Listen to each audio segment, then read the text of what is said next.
নিরাপদ সড়ক চার কেন্দ্রীয় নেতৃবৃন্দ, বিভিন্ন জেলা উপজেলা শাখা থেকে আগত সড়ক যোদ্ধা, আমাদের নিরাপদ সড়ক চার আজীবন সদস্য, উপদেষ্টা, শুভাকাঙ্ক্ষী, গণমাধ্যম কর্মী, সুধীমণ্ডলী, সকলকে সুস্বাগত। নিরাপদ সড়ক চাই দীর্ঘ প্রায় 31 বছর যাবৎ সড়ককে নিরাপদ করার জন্য বিভিন্ন কর্মসূচি পালন করে আসছে। আপনাদের অক্লান্ত পরিশ্রমে আজ দেশে বিদেশে 120টি শাখা সক্রিয়ভাবে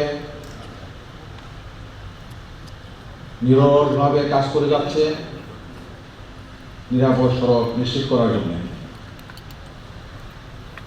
নিরাপদ সড়ক চাইয়ের দাবির প্রেক্ষিতে বর্তমান সরকার 2017 সালে 22 অক্টোবরকে জাতীয় নিরাপদ সড়কগুলো ঘোষণা করেছে।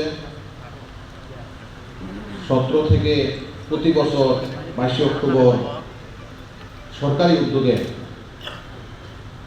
গণসচেতনতা তৈরি সহ বিভিন্ন কর্মসূচি সরকারি বেসরকারিভাবে দেশের সকল জেলা উপজেলায় পালন করা হবে। নিরাপদ সড়ক চাই আহ্বান চিত্রন ইলিয়াস কাঞ্চন 1993 সালে শুরু করেছিলেন। এখন প্রতি ঘরে ঘরে গ্রাম গ্রামান্তরে আজকে এই আওয়াজ উঠেছে যে আমাদের নিরাপদ সড়ক দরকার প্রত্যেকের জন্যে, আমার জন্যে, আমার ছেলেমেয়ের জন্যে, আমার পরিবারজনের জন্যে, আমাদের নিজেদের জন্যে নিরাপদ সড়ক দরকার।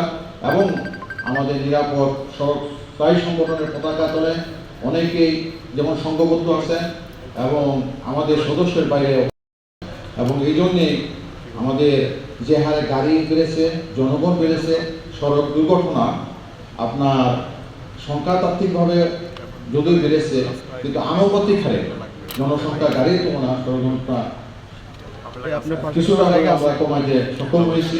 এবং বর্তমান সরকার বিভিন্ন আপনার কার্যকর পদক্ষেপ তারা গ্রহণ করেছে। আর এই সড়ককারের আপনার অবকাঠামো উন্নয়নের কারণে আপনার যেমন সরকার আমাদের যোগাযোগ ব্যবস্থা একটি বিপ্লবী পরিবর্তন উন্নয়ন করেছে, পদ্মা সেতু করেছে, ঢাকা এলিভেটেড এক্সপ্রেস করেছে, এবং আপনার জানেন যে কর্ণফুলী টানেল নির্মাণ করেছে।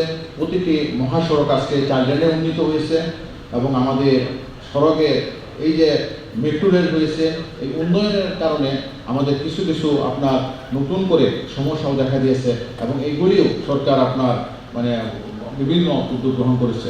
এবং সম্প্রতি এই 5ই মে দেখলাম তারা যে গতি আপনার নিয়ন্ত্রণের জন্য নীতিমালা গ্রহণ করেছে, যা আমাদের নিরাপদ সড়কটাই থেকে চিত্রন ইলিয়াস কাঞ্চন দীর্ঘদিন যাবৎ বলে আসছিল যে আমাদের যেগুলি মহাসড়ক আছে, আঞ্চলিক সড়ক আছে, জেলা সড়ক, উপজেলা সড়ক আপনার এই গতি আপনার তারতম্য হওয়া দরকার। কারণ আমাদের বিভিন্ন ধরনের যানবাহন বিভিন্ন সড়কে চলাচল করে এবং এটা সরকার ওই 5 তারিখে তারা যোগাযোগ পরিবহন সেতু মন্ত্রণালয় তারা উদ্যোগ নিয়েছে এবং এটা বাস্তবায়ন হলে আমাদের যে গতির যে জন্য যে সড়ক দুর্ঘটনার প্রধান কারণ এটা অনেকটা সড়ক দুর্ঘটনা কমে আসবে। এবং আমাদের এই নিরাপদ সড়কটাই থেকে ইলিয়াস কাঞ্চন আপনার 2012 সাল থেকে দাবি করে আসছিল যে আমাদের পাঠ্যপুস্তকে যেন এই আমাদের সড়ক ব্যবস্থাপনা, ট্রাফিক আইন, সড়ক সড়ক কীভাবে ব্যবহার করতে হবে, আমাদের পূর্ববর্তী শিশুরা যেন তারা শিক্ষা জীবন থেকে যেন এটা তারা মানে জেনে আসতে পারে, এই জন্য তাদের মেধা মননে এটা ঢুকানোর জন্য পাঠ্যপুস্তকে অন্তর্ভুক্ত করে দাবি করে আসছিল। বর্তমান সরকার ইতিমধ্যেই আপনার পদক্ষেপ গ্রহণ করেছে। তা আমরা মনে করি যে এই সরকারের উদ্যোগেই এটা প্রাথমিক, সেকেন্ডারি, হায়ার সেকেন্ডারি সকল স্তরে এটা বাস্তবায়ন হবে।